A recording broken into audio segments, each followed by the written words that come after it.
Hey everyone, and welcome to Almost Cancelled. I'm Peter, that is Connor, and this is our TV news, which is actually weekly this time. We did one last week, we're here again this week, and two in a row.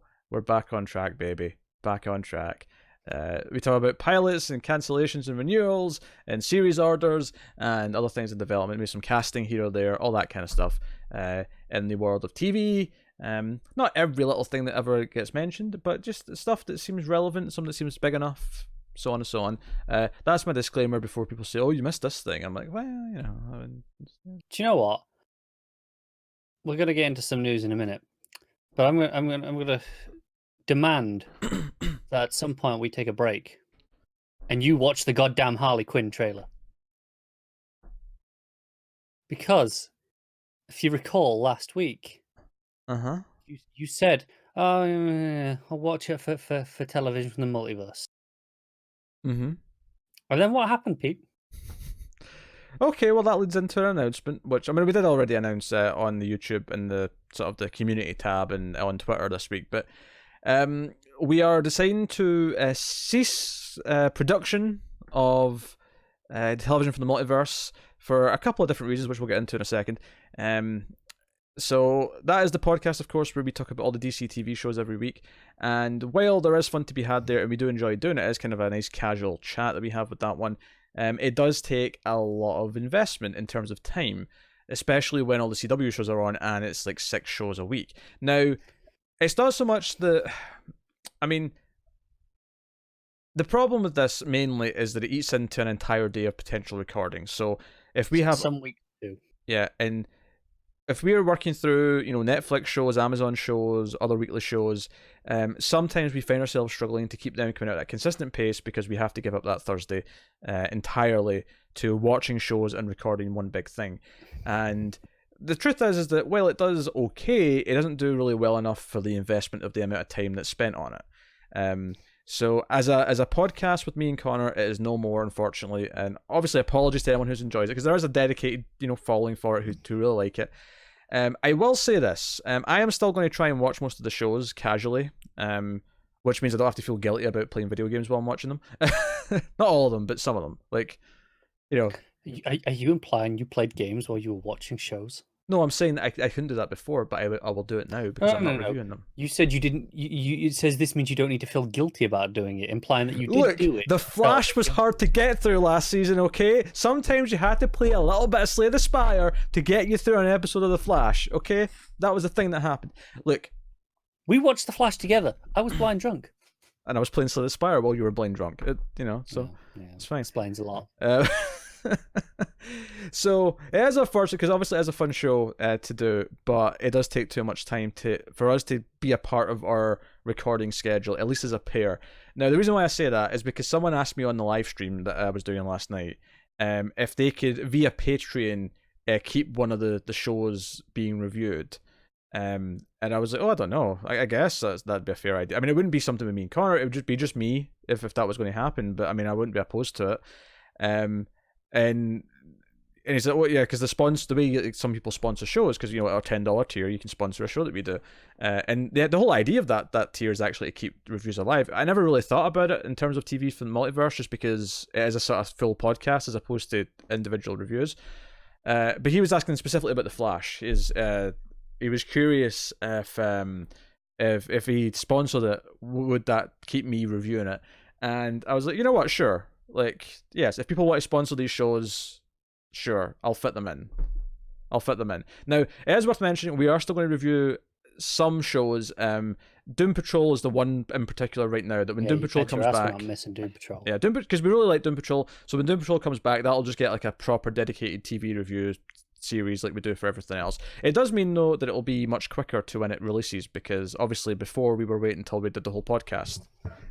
Whereas now it was the following week, because those come out on a Friday. We would get into it the next Thursday usually, so it's basically a full week behind. Whereas now we'll get to it on the week. I'll say the weekend. Friday. I'll say the weekend, but probably the Friday. You're being safe, okay? Yeah, I'm being safe and just saying the weekend, but it'll probably be the Fridays.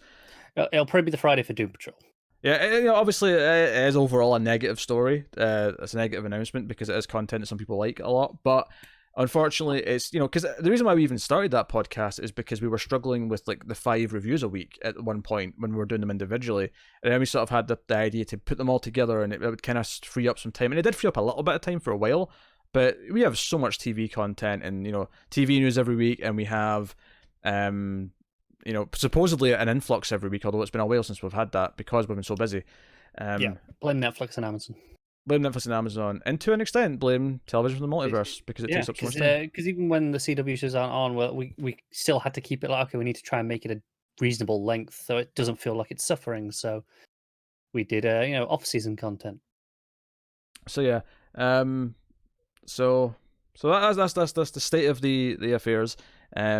So if you want formal reviews, feel free to sponsor them on Patreon. But otherwise, that is the end of TV from the multiverse. Yeah. So we'll still be covering episode 1s of any new shows, Batwoman, the DC Universe shows. We'll give those a regular episode 1 review like we do with everything else. Yeah, because if for example, if we really like Stargirl episode 1, we might just do that on its own as one of the shows we do. In the same way that we are Doom Patrol. I think Titan season 2 is probably not going to happen. Again, not as a pair. If someone wants to sponsor it, I'm willing to do it if someone wants to sponsor it, but I mean, it's not priority content. Yeah. At the moment. So maybe if it happens to be quiet in those months, who knows? But no, I mean, because the point of that tier on Patreon was always to like save shows that otherwise weren't worth doing anymore. There wasn't as much of an incentive to do them in terms of pure numbers, but patrons could sort of sponsor them and save them if they want. So if people want to do that, it will just be me reviewing them if that's the case, but you can do that. Same goes for Titans, same goes for anything that we basically did on that show. Probably not Young Justice though, because I don't think a single review of Young Justice by just me would be enough to be worthwhile reviewing. So I'll probably say no to the animated shows, unfortunately. But the other stuff I can probably do. So there you go. That is the big news of the week in terms of us. So yes. In fact, speaking of Patreon, actually, I'll throw this in here as well. There was a new tier added last night to the Patreon, which was actually via request. This was basically every so often, and this has been quite a number of times I've been asked this.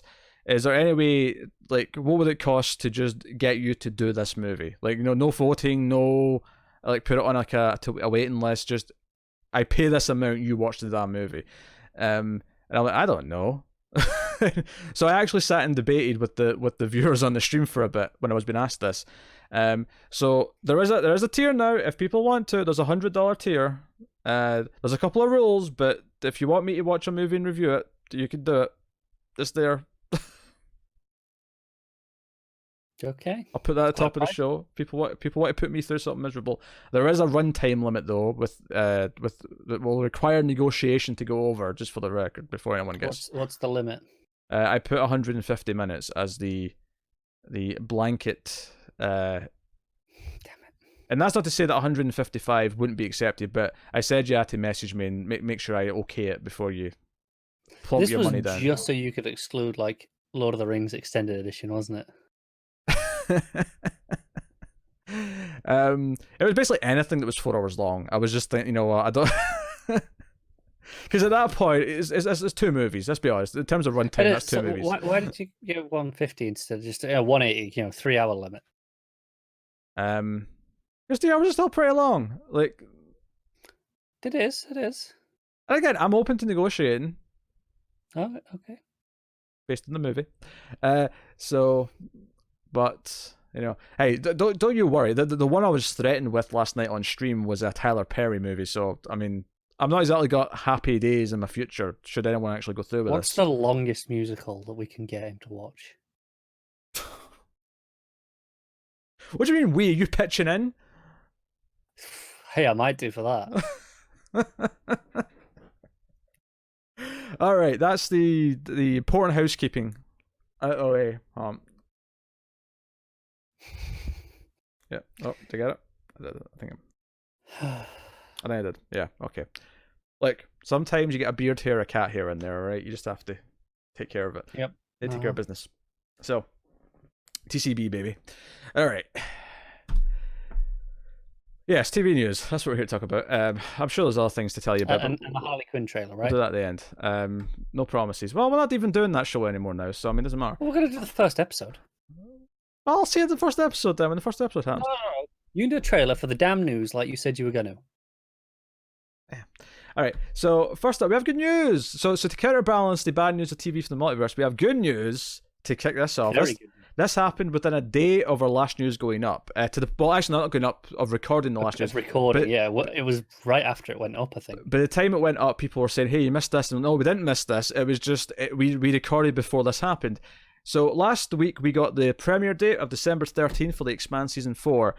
The day after we recorded, they announced that they have renewed the Expanse for season 5. Oh baby, Bezos getting his money worth. I love it. I love it. Do you know what? And in fact, the second story we've got here is that Carnival Row has also been renewed for season 2, also by Amazon. And keep in mind that The Boys got renewed for season 2 just before that launched as well. And so what I want to say about this is that I think this is a fantastic move by Amazon. This streak of renewing shows before the premiere. And in the case of these two, you know, Carnival Row is like a month, Expanse is like 4 or 5 months, whatever it is. They did it with Jack Ryan as well. I know at the time we were speculating well, hey, hang on. He's becoming quite a big deal now. Let's lock him in. I mean, it may have still been a factor, to be fair. It might well have been, but it feels like less of an outlier now. Well, here's the thing, though. I think this shows great confidence in these shows, and I think it puts this feeling of rest in the viewer to like get invested in a show where you know, oh, they've already committed to at least one more season. They clearly want it to succeed. They want to care about it. It is, because, not to spoil, we haven't reached the end of the first season of The Boys yet. I happen to know it ends with a cliffhanger because I saw some people tweeting. But I'm okay with that, knowing that I'm getting a season 2. Yeah, sure. I think that's fine. So, no, obviously I'm excited just because I love The Expanse. I'm excited that after what was a cancellation last year, we now have a guaranteed 4th and 5th season, which is exciting. It feels good. And it wouldn't surprise me that if by the time we're getting close to 5, we get a renewal for 6, because why wouldn't we? Yeah, I'd be surprised if they don't. Now that they've done 2 seasons already, I will be shocked if they don't run it to its conclusion, like natural conclusion. Yeah, because there's like 8 books, I think, 9 books, something like that. I think 8 books, but that might not end up being a full 8 seasons because they take things from later books. You know how they do with this show. Sure. It's not a strict 1 season per book. It'll be close though, and it might be because if it's only 10 episodes now, it might actually be closer to just 1 book per season than it was before. I mean, maybe because season 1 was that 13, but book 1 didn't finish till like halfway through season 2. Yeah, so some of them are going to be longer, so I think it balances out. Just because book 3 was only 7 episodes or whatever, I think. Yeah, it's true. I think it'll balance it, and so. Not that I think it's going to be like, okay, season 4 is book 4, and at the end it's the end of book 4. It might be, but it also might dip into book 5, or it might not even finish book 4. Like it really could. Yeah. Go either way with this show because I know what they're like. Assuming that hasn't changed. Yeah. So Carnival Row. Well, it's the same production company, same team that's making it. So yeah, I have no reason to assume it's changed, but So Carnival Row also got renewed then, season 2, which is the fantasy show with Cara Delevingne. Delevingne. There you go. And Luke Evans? Orlando Bloom. That's it. I can see why you're getting confused between the pair. Then. Him and Luke Evans are pretty similar looking dudes. Let's be honest here. You know what? I'd never really considered it, but as soon as you said you started saying, I'm like, yeah, Luke Evans, and I can see why. Yeah. And then the other renewal we got this week was 13 Reasons Why, which is about to have its 3rd season. Just got its trailer. They get renewed for a 4th and final season on Netflix. So, hey, it got past season 3, and I do like that, again, Netflix are giving them, hey, this is your final season, so write it as such. Like, this is your ending. So I like that trend from Netflix recently. Even if I do think some of the shows are maybe being cut a little bit short, at least they're always telling them it's the last season, for the most part.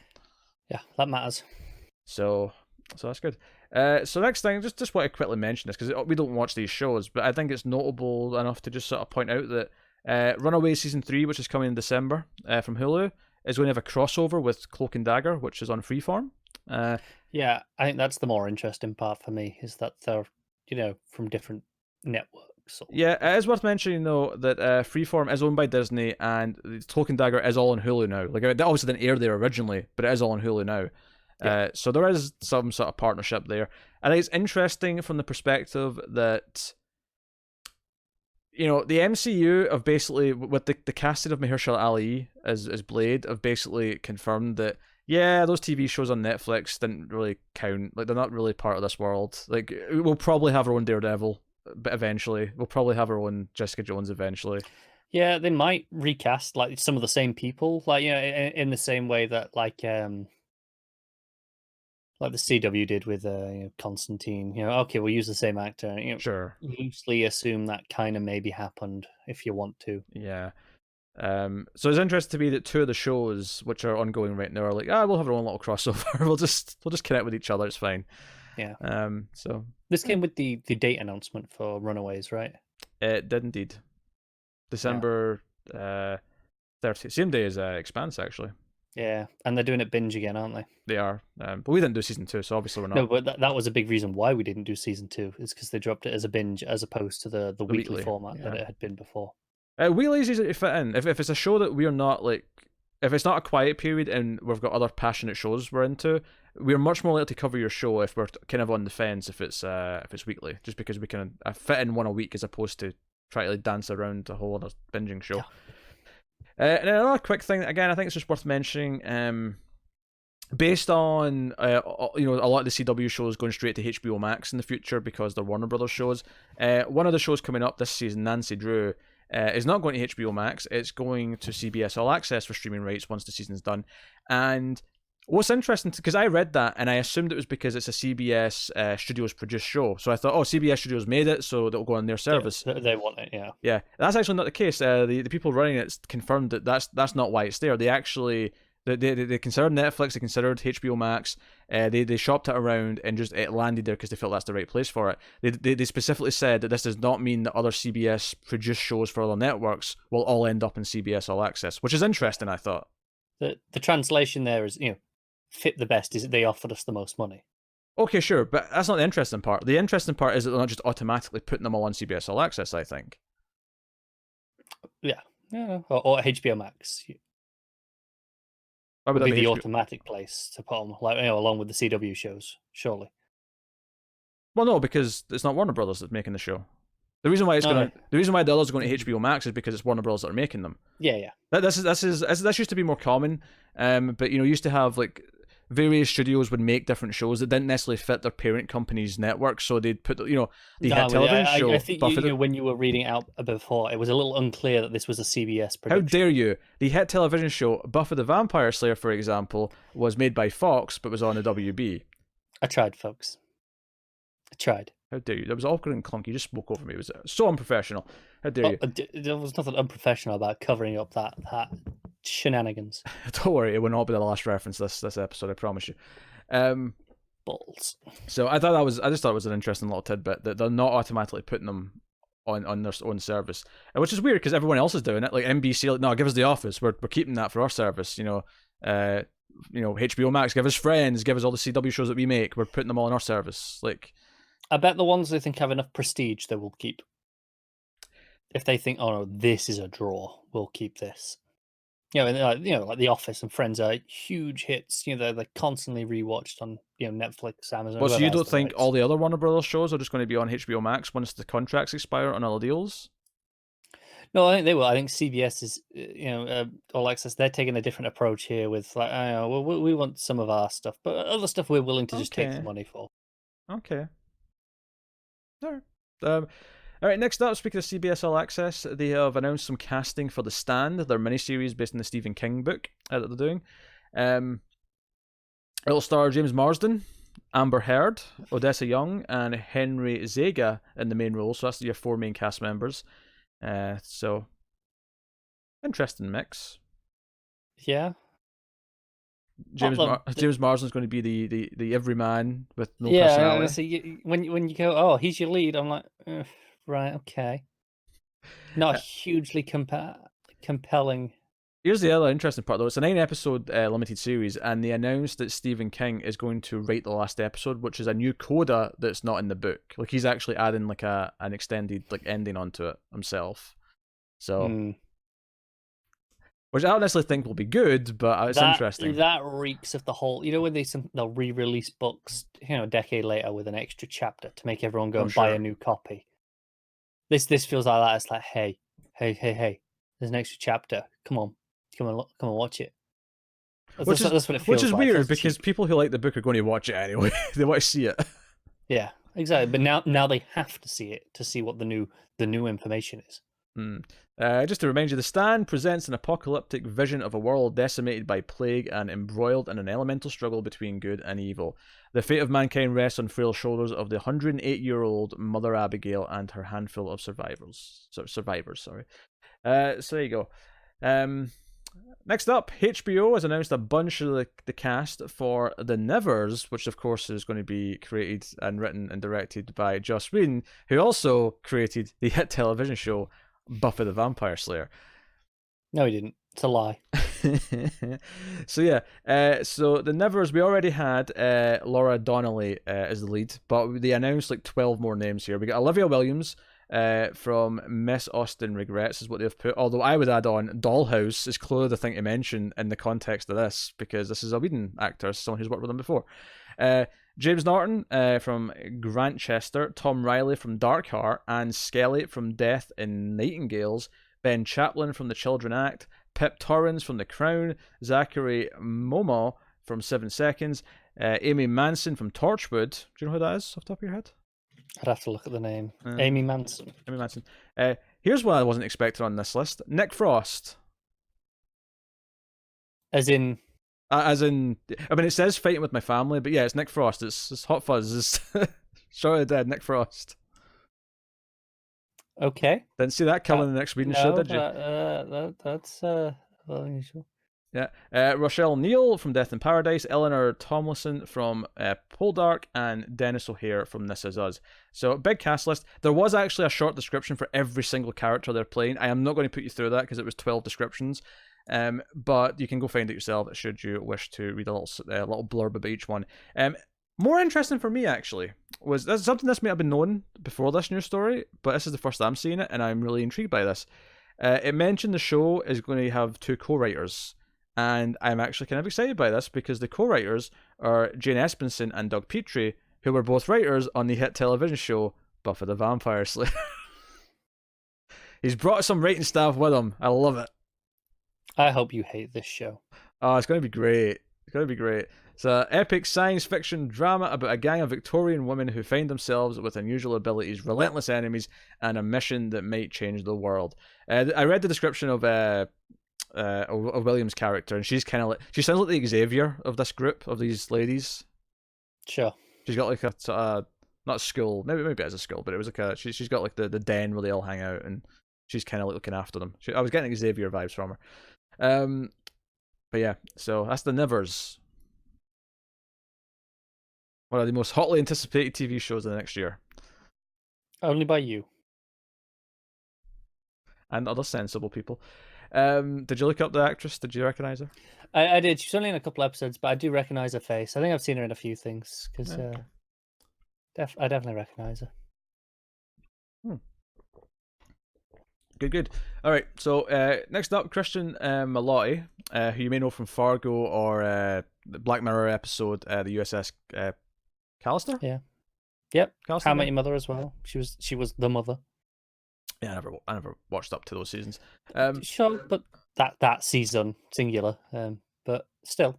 So she's been cast in a HBO Max comedy series called Made for Love, and what's funny is I wasn't sure if this is something that should go in the new shows section. I have no idea if we talked about this before. It didn't sound familiar, but I just kept it in the casting section just in case. So the series is based on a novel of the same name by Alyssa Nutting. Malotti will play Hazel Green, a woman who escapes her marriage to Byron Gogol. What a name, Gogol. Wish my name was Gogol. A sociopathic, trending tech billionaire after he implants a chip in her head. The chip allows Byron unprecedented access to Hazel's brain as she flees to her desert hometown to take refuge with her aging widower father and his sex doll. Are we sure this isn't just another Black Mirror episode? So she's got a chip in her head that lets him read her mind and stuff, and her father, which sounded like, oh, she's going to live with her father, fine, but then it just casually mentions at the end, and his sex doll. So this is a quirkier show than I think. I mean, obviously it said it was a comedy. I mean, that's a fair point, yeah. but I was not expecting "and his sex doll" at the end of that sentence. No, me either. So there you go. I like her well enough. I have no idea what a comedy on HBO Max is going to feel like, so it's hard to Yeah, God knows. be excited. To be honest, we don't really know how anything on HBO Max is going to feel like. Intrigued, curiosity generally across the board, I guess. Yeah. It's new, kind of exciting. Next up, CBS is developing a single-camera comedy series that is being produced by Kelly Coco from The Big Bang Theory. It's called Pretty, and it's about a ballsy, passionate woman played by Santina Muha who moves from Jersey to LA to pursue her dreams of finding love and becoming the next Oprah. Lindsay Kraft is also going to star in it. Yeah, okay. Yeah, CBS. Yeah. Do you know what else Kelly Coco's in? She's in Harley Quinn. I thought you were going to say Charmed there. No. I'm just driving this home. She was in the final season of Charmed, which I never actually watched. I saw the first 7 seasons of Charmed, but never season 8 for some reason. Of all the times to call it. Yeah. Well, I only watched that because it was like I was going through like Buffy withdrawal after Buffy ended, and it was like, this is kind of a similar, it's fighting supernatural things. Yeah. Sure. Yeah. So but it's hard to replace the hit television show Buffy the Vampire Slayer. Yeah, I don't know. Many a better TV show have come and gone since then. FX have ordered a pilot for an anthology series, half-hour show. It's come from BJ Novak, who you may know as Ryan from The Office. Half-hour series is called Platform. It is described as using the boldest issues of our times as a jumping-off point to tell singular, character-driven stories about the world we live in today. The show has lined up Lucas Hedges, John Bernthal, Caitlin Deaver, Boyd Holbrook, O'Shea Jackson Jr., George Wallace, and Ed Asner to star along with others. So it's clearly going to be like each of these is going to be the main character in various episodes. In their episode, yeah. So that's called Platform. No idea if he's because he's writing and directing the whole thing. Apparently, he wrote quite a bit in The Office, I believe. He was on the writers' room for years. Yeah, I think so. There was a few of the cast actually that were on the writers' room in The Office. Yeah. Like I know he was in there for quite a while. I don't know if it was right from the start. But... Yeah, because I want to say like Oscar, for example. I'm sure he was on the writer staff. And yeah, Mindy Kaling definitely was. Yeah. It wasn't like Pam, Jim, or I'd say it was a lot of the side ones, wasn't it? A lot of them, yeah. Next up, Netflix have greenlit a comedy, half-hour multi-camera family comedy called The Big Show Show, in which WWE superstar Big Show plays an alternate version of himself in a 10-episode series. This is a weird one. In The Big Show Show, when the teenage daughter of Big Show, a retired world-famous WWE superstar, so he's essentially playing a version of himself, I had no idea who this guy was, so I'm glad you mentioned that. Yeah, he's a big 7 foot tall dude. He's huge. Literally never heard of him. But yeah, so this sentence is confusing to me. I'm not actually sure what it's saying. So when the teenage daughter of the Big Show, a retired world famous WWE superstar, comes to live with him, his wife and 2 other daughters. Like, I feel like the grammar's bad here. Like, what was the first part of that sentence? When the teenage daughter of Big Show, a retired world famous superstar.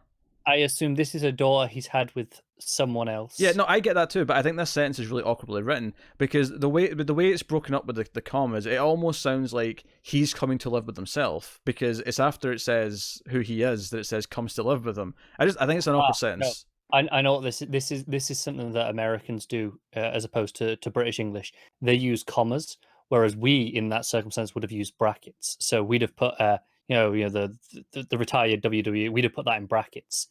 Okay. Americans put that in commas. That's why it's thrown me off. All right.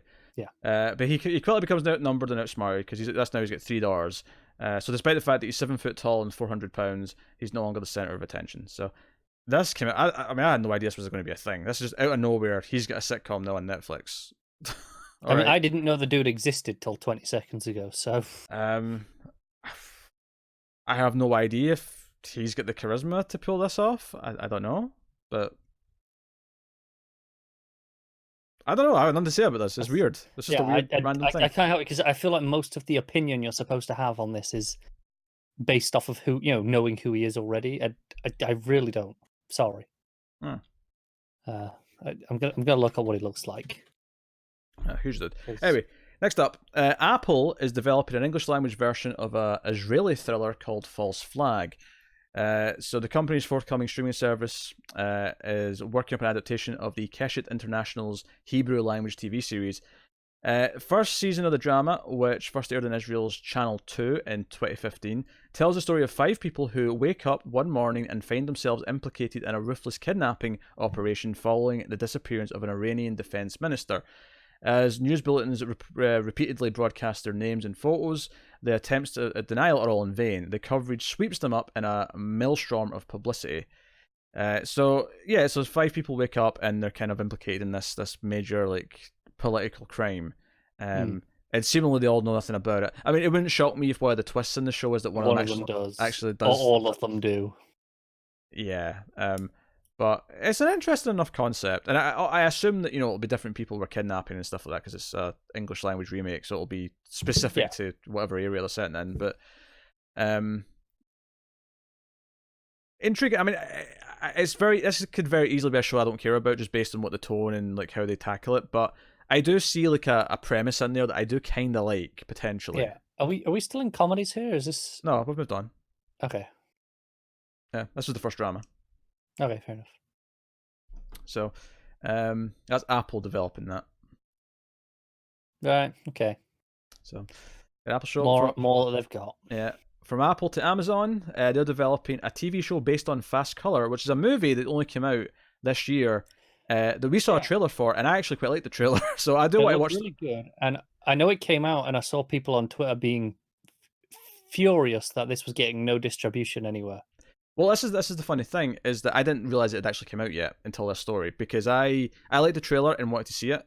It apparently came out in theaters, very limitedly, in April. It got a VOD and Blu-ray in that on July 16th, so it's literally just been a few weeks since the home release. So now that I know that, I may make a point of watching it soon. But so yeah, this movie is fresh out the oven, and already Amazon Studios are trying to develop it into a TV show. It is a sci-fi film. The TV show will follow Ruth, and this character was played by Guguman Batha-Raw in the movie. So it'll follow Ruth, a former drug addict and runaway who returns home and rediscovers her special powers that she thought she lost, powers that her family have long kept hidden from the public. 3 generations of black women reconnect as they learn more about themselves and the generations that came before. They begin to realize that one of them could save the world. The 3 generations being her mother and also her young daughter that she has. So I really like the style in the trailer, and I'm looking forward to seeing the movie. I heard extremely good things from the handful of people who managed to see it. Yeah, I really want to see the movie. Maybe it can make a great TV show as well. Maybe. Be interested to see who they cast as the lead. Yeah. I'm really looking forward to watching the movie though. And if the show shapes up to be something decent looking, then sure I'll check that out too. But I'm excited about the movie. So really cool. So not wasting any time on that. Speaking of Amazon though, they've also ordered a series called The Banker's Wife from 2 producers behind Homeland. I think we talked about this once before when it was in development, but it's been officially ordered for a season. The series is set in the world of global finance and follows 2 women searching for the answers when a mysterious plane crash sets them off in parallel pursuits of the truth. As they shine a light on the hidden offshore accounts meant to be kept in the dark, the pair become embedded within a larger conspiracy of money laundering, powerful politicians, and a web of terrorists and criminals. So, doesn't sound like it's for us. Sounds a bit too... Sounds a bit generic. Yeah, generic espionage, if you can even call it that. So, yeah, that's that. Next up, though, CBS All Access have picked up The Man Who Fell to Earth, which is going to be based on the book from 1963. Walter Tevis wrote that. It was turned into a movie in 1976 by Nicholas Roeg, starring David Bowie. So, we have previous versions of this. So the series will follow an alien who arrives on Earth at a turning point in human evolution and must confront his own past to determine our future. The announcement was made at the TCAs, which has been going on since Thursday. Alex Kurtzman and Jenny LeMay will write and executive produce, and be executive showrunners. Also, Kurtzman is going to direct. Is there anything original from CBS All Access that Kurtzman isn't I don't know. running? I know. He's involved in all of it. He's got a really cushy job there, apparently. He's getting to do everything. He does, doesn't he? I actually saw the movie for this a long time ago. It was a really weird movie. So I have to imagine this show is going to be less weird than that movie was, but that's just a guess. So it's more accessible, but we'll see. I've never seen it. I've seen bits. I know it was all just, hey, look, here's Bowie, right? It's very trippy. It's a very trippy movie. Lots of Yeah. kind of out there ideas and stuff. The project was actually developed for Hulu for a while, and Hulu decided not to go forward to it. And as soon as it opened up to like pick it up, CBS apparently were very aggressive about grabbing it, so they cared about it. So there you go. Next up, no, that's the last story. FX, though, next, has ordered a limited series called A Teacher, based on the Hannah Fidel film of the same name. The series explores the story behind a mugshot of a female high school teacher, Claire, played by Kate Mara, caught in an affair with her male student, Eric, revealing the complexities and consequences of illegal relationships. FX has ordered 10 episodes. So it's going to be exploring the idea of a student-teacher affair, which is fine if you're going to kind of focus the story in that and actually explore why, like the ins and outs of it, and which you assume it is going to, if that's the point. Because I think obviously like exploring it and saying, okay, let's explore the mental state that the adult's in to do this, and the trouble it's going to cause with a teenager. Like if you actually explore it and do it properly, there's nothing wrong with telling the story. I think the reason it's an overused trope as a side thing in a lot of shows and movies. Well, it's not even just it's an overused trope. It's an overused trope that's supposed to be sexy. Like that's the way it's used most of the time. It's like, hey, isn't this the sexy teacher's dating the student? It's like, yeah, sure. Maybe promoting some things to students that maybe they shouldn't be thinking about. Yeah. I like Kate Mara well enough. I'm kind of lukewarm on her, but she's the best of the Maras. Oh dear, that family have a really serious case of resting bitch face. They really do. Like I don't know what it is, but for some reason, both of them, whenever you see them, they look like they hate everything in the world. They do. They do. I think she's a better actress, though. It's the first thing I think of when I think of either of those two. Anyway, so the final story of the week this week is HBO Max, sort of bringing this kind of full circle back around to them from the start of the show, is giving a straight-to-series order to a drama called Circe, which is based on the Madeline Miller book of the same name. Rick Jaffa and Amanda Silver are going to write and executive produce the adaptation, and it's been ordered for 8 episodes at HBO Max. The series is described as a modern take on the world of Greek mythology, told from the powerful feminist perspective of the goddess Circe, who transforms from an awkward nymph to a formidable witch, able to challenge gods, titans, and monsters alike. And Connor has an erection right now, so I actually already have this book. You do? Okay. Yeah. I haven't read it yet, but I do have this book already. So as soon as you started saying, you said, I wonder if it's that. And then you said the other, I was like, yeah, okay, I already know what this is. So, I'm excited. Because obviously I bought the book, so why wouldn't I be? Yeah, I'm shocked. Shocked, to tell you. Yeah. I'm not a caricature of myself at all. For me, it depends what the setting is, what the tone is.